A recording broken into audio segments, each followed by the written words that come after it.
pagkaisa na natin yung mga bagay na dapat pagkaisahan. Kaya nga mga minamahal na kapatid, sa umagang ito, ang ating pong Ebanghelyo ay magmumula sa ikalawang sulat ni Apostol Pablo sa mga taga-Tesalonica. Mula sa kabanatang 1, may talatang 3 hanggang 12. Ang paghuhubog. Ang sabi ni Apostol Pablo, mga kapatid, tama lamang na kami laging magpasalamat sa Diyos dahil sa inyo, sapagkat patuloy na lumalago ang inyong pananampalataya kay Kristo, at dahil nagiging maalam ang inyong pagmamahalan sa isa't isa. Kaya nga, ipinagmamalaki namin kayo sa lahat ng mga iglesia ng Diyos dahil sa inyong pagtitiis at pananampalataya sa gitna ng mga pag-uusap at mga kahirapang dinaranas ninyo. Ang lahat ng ito ay nagpapatunay na makatarungan ng paghagod ng Diyos upang gawin niya kayong karapat-dapat sa kanyang kaharian na siyang dahilan ng inyong pagtitiis. Gagawin ng Diyos ang nararapat, tiyak na pahirapan niya ang mga nagpapahirap sa inyo. Kayo namang mga nagtitiis ay aalugin niyang kasama namin kapag ang Panginoong Hesus ay inihayag na mula sa langit kasama ang kanyang mga makapangyarihang anghel na may naglalaglag na puwing, paparsahan ang lahat ng hindi kumikilala sa Diyos at hindi sumusunod sa magandang balita ng Panginoong Hesus. Magdurusa sila ng walang hanggang kapahamakan at mahihiwalay sila sa Panginoon at sa dakila niyang kapangyarihan. Mangyayari ito sa araw ng kanyang pagpalit upang tumanggap ng papuri mula sa kanyang mga hinirang at ng karangal ng lahat ng sumasampalataya sa kanya. Kabilang kayo roon, sapagkat sinampalataya na ninyo ang patotoong ipinahayag namin sa inyo. Dahil dito, lagi namin kayong idinadalangin sa Diyos, na naway maging karapat-dapat kayo, sapagkat hawag niya sa inyo. At sa pamamagitan ng kanyang kapangyarihan, naway ipagkaloob niya sa inyo ang lahat ng mabuti ninyong hinahangad, at maging ganap ang inyong mga gawaing ibinunga ng pananampalataya. Sa gayon, mapaparangalan ninyo ang pangalan ng ating Panginoong Hesus at may naman ay pararangalan din niya. Ayon sa gandang loob ng Diyos at ng ating Panginoong Hesus Kristo. Purihin ang Diyos. Amen. Ang paghuhukom. Alamat batid ng bawat isa, mga minamahal na kapatid ng Diyos, na si Amang Iskopus sa uling panong ito ay naghuhukom na. Sapagkat sabi nga ni Amang Iskopus, mga anak, isinugo ko na ang 4 na nilalang na buhay sa 4 na sulok ng daigdig. Ang 4 na buhay na nilalang na ito, mga minamahal na kapatid, ay ang lupa, hangin, tubig, apoy, na isinugo ng Diyos sa 4 na panig ng daigdig.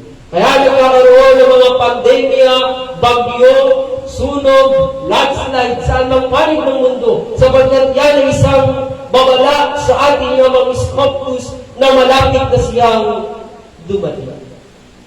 Nangyayari ang mga kalamidad na yan, ang mga trahedyang ito, sa mga panig ng mundo at pangunahin sa bansang Pilipinas upang magbigay babala si Amang Iskopus, hindi lamang sa atin, kundi sa lahat ng tao.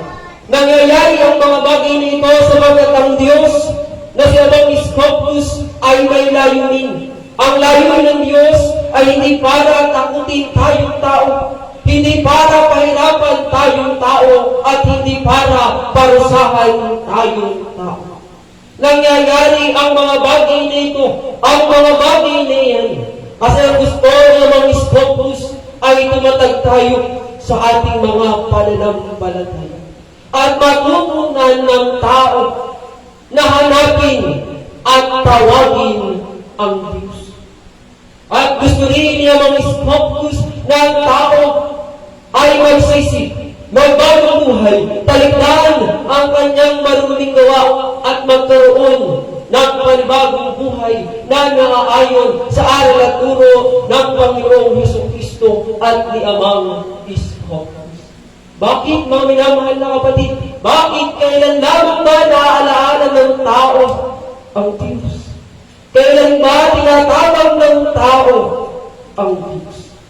Sa panahon ng kahirapan, sa panahon ng ang tao ay naghihinagpis, sa panahon na ang tao ay malapit ng mamatay, sa panahon na ang tao ay nasa balig ng karamdaman, doon lamang naaalaala ng tao ang Diyos. Mga minamahal na kapatid. Pero ano ba ang sabi ng mga ngaral? Alalahanin mo ang Diyos sa panahon ng iyong kabataan. Alalahanin mo ang Diyos sa panahon na ikaw ay malakas pa.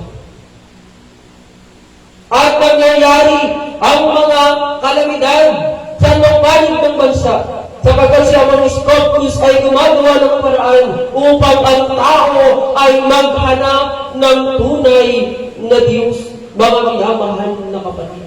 Kaya naman kung si Amang Scotus na gumagawa ng paraan, tayo, na mga tinawag niya sa ikatlong misteryo, ang gagawa, ang kikilos para ipakilala sa lahat ng tao ang bagong pangalan ng Espiritu Santo at ang buong katotohanan. Sabi nga ni Amang Scotus, ipinaglalaban ninyo ang katwiran ng sanlibutan ito, pero hindi niyo ipinaglalaban ang aking katwiran. Mga minamahal na kapatid. Diba ang sabi nga, mga minamahal na kapatid, tayo ang mga trumpeta ni Amang Scotus. Tayo, hindi lamang ang saserdote, hindi lamang ang mga kasangkapan, lahat tayo ay pangakap ni Amang Scotus. Ano ba ang unang layunin ng samahan ng Amang Scotus, yung Catholic Temple? Ang ipalaganap ang bagong pangalan ng Espiritu Santo. Yun ang unang layunin ng ating samahan. Kaya mga minamahal na kapatid, ang pagpapalaganap ng salita ni Kristo, ang pagpapalaganap ng bagong pangalan ay hindi lamang tungkulin ng mga saserdote, kundi lahat ng mga tinawag ni Amang Scotus. Eh mga minamahal na kapatid, natanong na ba ninyo ang inyong sarili kung bakit kayo tinawag ni Amang Scotus?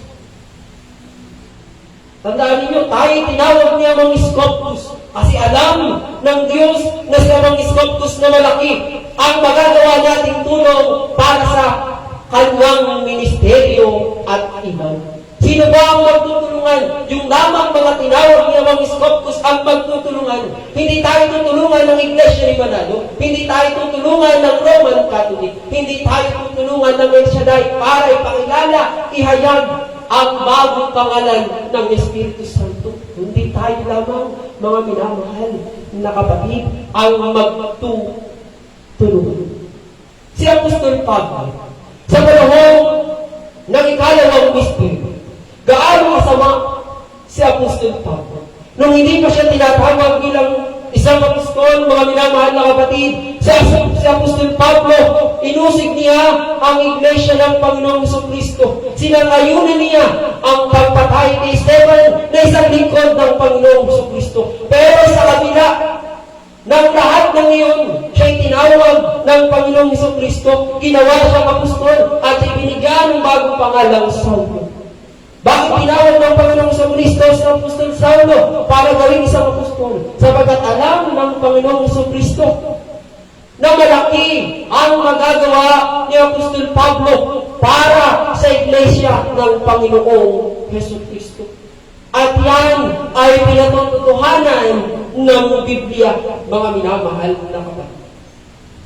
Bagamat huli nang tawagin bilang apostol si Apostol Pablo o si Saulo, napakalaki ng kanyang naiambag para sa ministeryo ng Panginoong Hesus Kristo. Kung hindi nyo nalalaman, ay ipapaalam ko na sa inyo mula sa aklat ng Roma hanggang sa aklat ng Hebreo, sulat yan ni Apostol Pablo. Yun ang pagtotoo na malaki ang nagawa niya, mga minamahal na kapatid. Kaya naman, mga minamahal na kapatid, ang sabi ng banal na kasulatan, magbigay kayo ng higit sa inyong makakaya. Hindi lamang po ang usapan doon ay ang material lamang. In spiritual, mga minamahal na kapatid, ano ba yung higit na makakaya mo gawin para kay Amang Iskopos? Dapat pagdating kay Amang Iskopos, magkaroon tayo ng maraming effort para sa Kanya. Ano ba ang kaya natin? Ang kaya lamang ba natin ay ang sumimba, yun lang ba ang kaya natin, mga minamahal na kapatid? Hindi mo ba kaya na sumama sa misyon? Hindi mo ba kaya na ihayag ang bagong pangalan ng Espiritu Santo? Ang kaya lang ba natin ay yung makinig ng Ebanghelyo, mga minamahal na kapatid? Hindi mo ba gagamitin ang iyong bibig, ang iyong buong katawan para magbigay kapurihan kay Amang Iskopos? Hindi tayo tinawag ng Diyos, mga minamahal na kapatid, para maupo lamang yan sa mga upuang iyan. Hindi tayo tinawag ni Amang Iskopos para magpakayaman dito sa lupa. Hindi tayo tinawag ni Amang Iskopos para magpakasarap sa buhay. At hindi ibinigay ng Diyos ang mga bahagi ng ating katawan para gamitin lamang sa mga bagay na material. Ibinigay yan ng Diyos na si Amang Iskopos para gamitin natin, para magbigay kapurihan, magbigay kadakilaan, karangalan para sa ating Diyos na si Amang Iskopos, mga minamahal na kapatid. Kung nababasa mo ang aklat o ang banal na kasulatan, dugo at buhay ang ibinuwis ng mga propeta, ng mga apostol, para lamang ihayag ang salita ng Diyos, ang mabuting balita ng Panginoong Jesucristo. Pero sa panahon natin ito, wala pang dugo na pumapatak sa ating katawan. Patay pa ang ating dinaraanan, natatakot na tayo na ipakilala sa tao ang pangalan ng Espiritu Santo. Samantalang ang mga apostol, mga minamahal na kapatid, hanggang kamatayan sila ay nanampalataya. Hanggang kamatayan ay pinapakilala pa rin nila ang Panginoong Jesucristo. Sapagkat sabi nga ni Apostol Pablo, wala nang halaga sa akin ang aking katawan. Ang mahalaga ngayon ay may pangaral ko ang magandang balita ng Panginoong Jesucristo. Mga minamahal na kapatid. Ano ba gusto natin, mga minamahal na kapatid? Ang gusto lang ba natin, tayo lamang ang magkamit ng buhay na walang hanggan? Napaka-selfish naman natin. Napakadamot natin. Kung ganoon ang ating iniisip. Ayaw niya ng Iskopos na ang lahat ng tao ay mamatay ang Espiritu. Ang gusto nga ng mga Iskopos, ang lahat ng tao na kanyang nilikha ay magsama-sama doon sa kaharian niya. Mga minamahal na kapatid. Kung ang hinahangad lamang natin ay ang kaligtasan ng ating Espiritu, napakadamot naman ito. Mga minamahal na kapatid. Yung ating kakapti na ibahagi natin sa iba, wala tayong magagawa. O hindi natin kayang iligtas ang maraming tao, pero may magagawa tayo para sila ay maligtas. Ano yun, mga minamahal na kapatid? Ang ituro sa kanila, ang tamang daan papunta sa kaharian ni Amang Iskopos. Yun ang magagawa natin. Tanggapin man nila o hindi, ang mahalaga na ibahagi natin yung bagay at dapat din natin makuha. Mga minamahal na kapatid.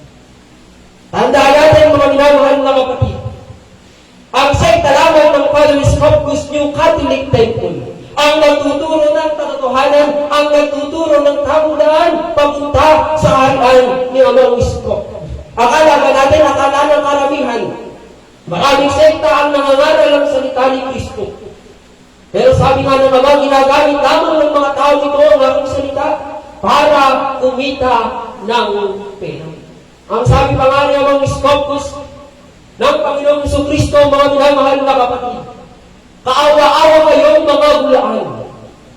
Pinahagdagan ni naman makapasok ang tao sa aking kaharian. Ninakawan niyo pa sila.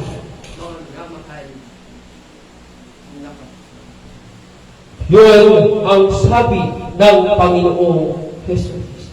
Si Apostol Pablo, hinangad ba ni Apostol Pablo o ni Apostol Saulo na siya lamang ang magkamit ng kaligtasan, mga minamahal na kapatid? Hindi.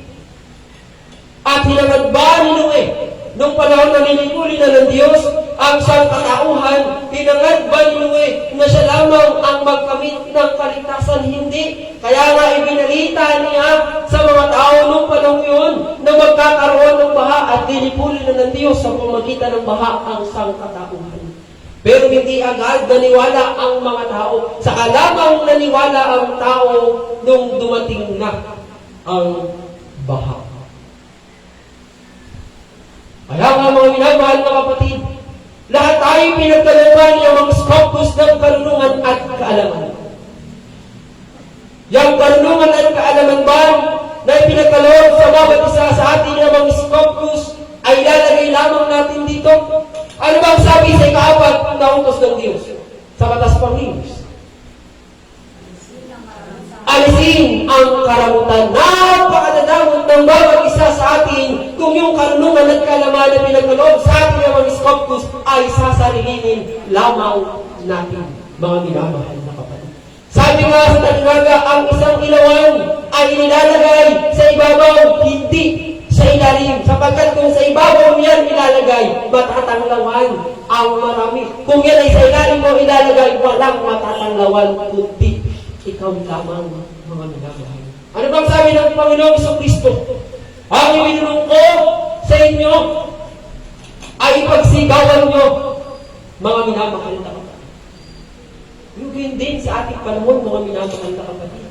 Ang pinahiram sa ating ng mga skopus ay ipamahagi natin sa lahat ng tao. Tanggapin man o hindi, ang mahalaga ay naibahagi natin yung meron tayo, mga minamahal. Purihin ang Diyos. Amen. Kaya nga mga minamahal na kapatid, sabi niya mga skopus, siya ay darating, malapit na siyang dumating. Walang nakakalam kung kailan siya darating, maging ang mga ngayon o ang mga hiniraman. Ang pagdating ng Espiritu Santo na siya mga skopus, mga minamahal na kapatid, ay tulad sa isang bagnanaka o tulad sa isang babaeng mga anak. Pagdating niya mga skopus, lahat ng tao, patay man o buhay, ay harap sa kanyang hukuman.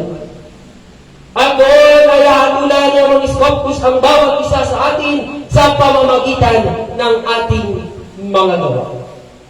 Kaya habang tayo nabubuhay, habang hindi pa dumarating yung araw at oras na yun, meron pa tayong pagkakataon na magbagong buhay. Meron pa tayong pagkakataon na ituwid yung kilok nating pamumuhay. May lamang ang buhay ng tao, mga minamahal na kapatid. Alalahanin natin na tayo ay mamamatay. At huwag tayong maniniwala doon sa mga malalaking sekta ng pananampalataya. Lalo na ng Roman Catholic, ang sabi nila lahat daw ng tao ay aakyat sa langit. Kung ganun din lamang mga minamahal na kapatid, lahat ng tao ay aakyat sa langit, hindi na ako tatayo dito sa inyo. Hindi na ako magdadanas ng hirap sa akin at pagtitiis, mag-iipok na lamang ako ng yaman sa lupa. Kung yun ay totoo, pero hindi iyon totoo, mga minamahal na kapatid. Lahat tayo ay mamamatay. Ipinahiram niya mga skopus ang makatawag naman. Pinahiram sa atin ng mga skopus ang templo na pinananahanan ng ating espiritu. Hindi para gawin mo yung mga bagay na naayon sa iyong kalooban. Ipinahiram yan sa iyo ng mga skopus para gawin mo yung kalooban niya. Ipinahiram yan ng mga skopus para pagdating ng araw ay ihanda mo ang iyong espiritu, mga minamahal na kapatid. Pero sa ating panahon, ano ang pinaghahandaan ng tao? Ang pinaghahandaan ng maraming tao, mga minamahal na kapatid, ay hindi ang kanilang espiritu, kundi yung kanilang katawang laman. Kaya nga marami sa tao kumukuha ng St. Peter. Gusto po ba dito yun, mga minamahal na kapatid? Yung hulugan. Sabi nga nung kamag-anak ko doon sa amin, bakit hulog kayo ng hulog, hindi nyo naman nakikita yung inyong hinuhulugan? Pwede naman siguro ninyong kunin yun at display sa bahay. Para makikita nyo yung inyong hinuhulugan. Yun yung sabi ng aking kamag-anak doon sa Driones. Totoo naman, mga minamahal na kapatid.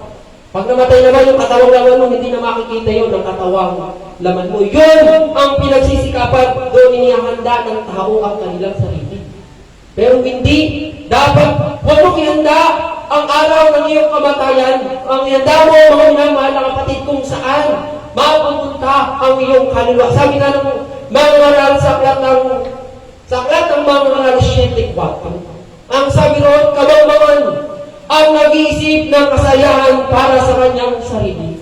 Pero matalino ang naghahanda para sa kanyang kamatayan. Yun po ay paghahanda para sa iyong espiritu. Tandaan natin, mga minamahal na kapatid, sa araw ng ating kamatayan, wala nang halaga ang ating katawang laman. Kapag sabi nga sa aklat ng Genesis 3:19, lamang sa labog, doon ka nang galing, sa lupang alabog, ay babalik ka. Kaya maraming kinikreate ngayon, mga minamahal na kapatid. Kaya naman, mga minamahal na kapatid, sinong ayaw ng buhay na walang hanggan?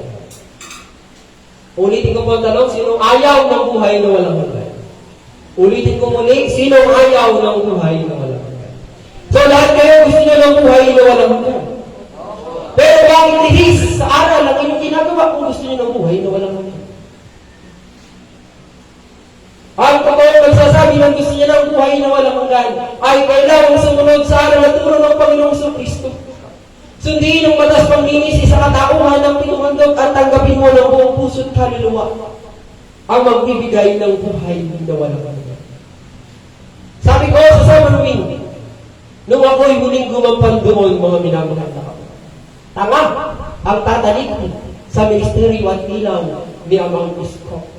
Ulitin ko po sa mga hindi nakarinig, tanga ang tatalikod sa ministeryo at ilaw ni Amang Isko. Bakit, mga minamahal na kapatid? Sabagat dito lamang sa Father's Corpus niyang Catholic Temple ipagkakaloob ng mga Scopus ang buhay na walang hanggan. Kung nasa Roma Catholic ka, at sumusunod ka sa aral at turo ni Kristo, hindi mo makakamit ang buhay na walang hanggan. Bakit? Sapagkat wala doon ang magbibigay ng buhay na walang hanggan. Narito sa Father's Corpus nyo, Catholic Temple, ang magbibigay ng buhay na walang hanggan. At iyon ay si Amang Isko, mga minamahal na kapatid. Alam niyo, mga minamahal na kapatid, ang pag-uusig na ating haharapin ngayon ay hindi na katulad ng panahon ng mga apostol. Ang pag-uusig na ating haharapin ngayon ay puro salita na lamang ng tao. Kaya masakit man ang ibinabato sa iyo ng tao dahil sa pagsunod mo sa kalooban ng Diyos, mapalad ka pa.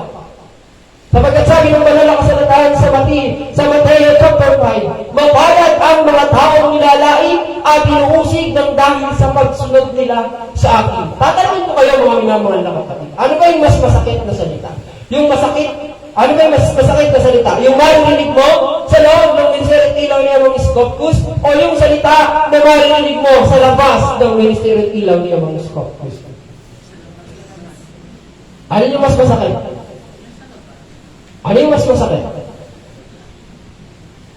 Mga minamahal na kapatid, yung nasa loob ang mas masakit. Kasi yung nasa labas, maunawaan mo yun.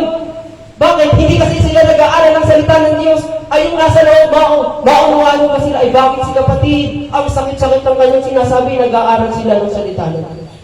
Kaya mas masakit yung salita na marinig mo dito sa loob ng ministeryo at ilaw. Kaya yung mga bato na ibinabato sa atin ng mga nasa labas, hayaan ninyo sila. Mga minamahal na kapatid.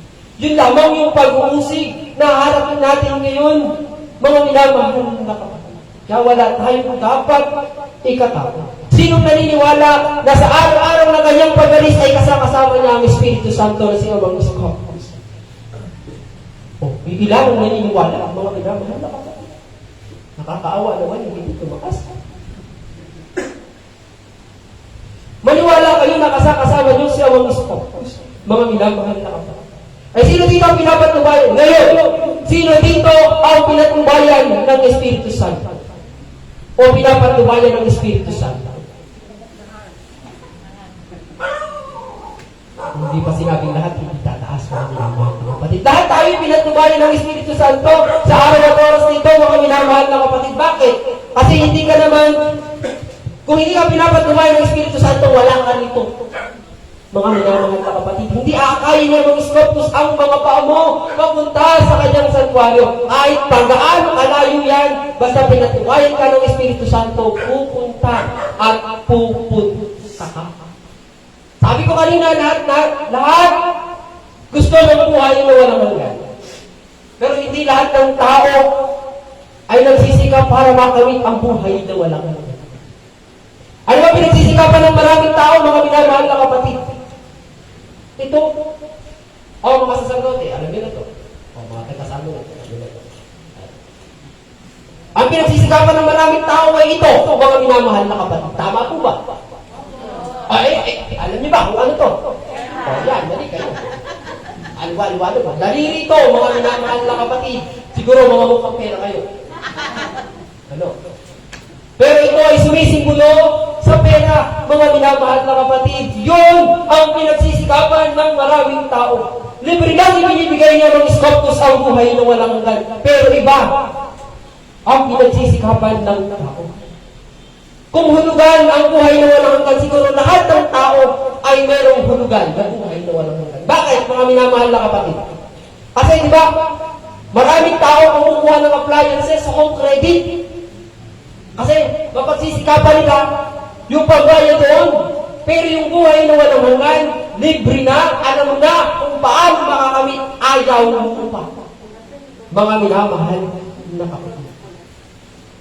Kaya nga sabi sa aklat ni Apostol Pablo, sulat niya sa unang Korinto, kabanatang 15, talatang 19, sabi doon, kung ang pag-asa natin kay Kristo ay para lamang sa buhay nito, tayo na ang pinakawawa sa lahat ng tao. Nang ibig sabihin, kung tayo ay nananampalataya kay Amang Iskopos para lamang sa mga material na bagay, kaawa-awa tayo. Manampalataya tayo kay Amang Iskopos hindi para sa mga material na bagay. Manampalataya tayo sa kanya para sa mga bagay na darating. Para sa buhay na walang hanggan.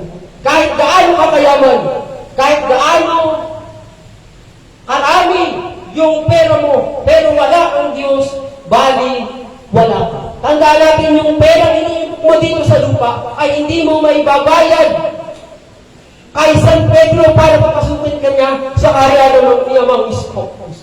At hindi ka rin kayang buhayin ng pera mo at hindi ka rin kayang iligtas ng iyong pera sa kumukulong asupre at naglalagablab na apoy. Mga minamahal na kapatid. Kaya kaawa-awa ang mga taong walang Diyos. Sabi nga ni late Reverend Minister Renato Batino Ramos Sr., God without man is still God. But man without God is not. Ang Diyos ay mananatiling Diyos kahit wala na tayong tao. Ngunit ang taong walang Diyos ay bali wala. Mga minamahal na kapatid. Ito po, mabuting balita, purihin ang Diyos.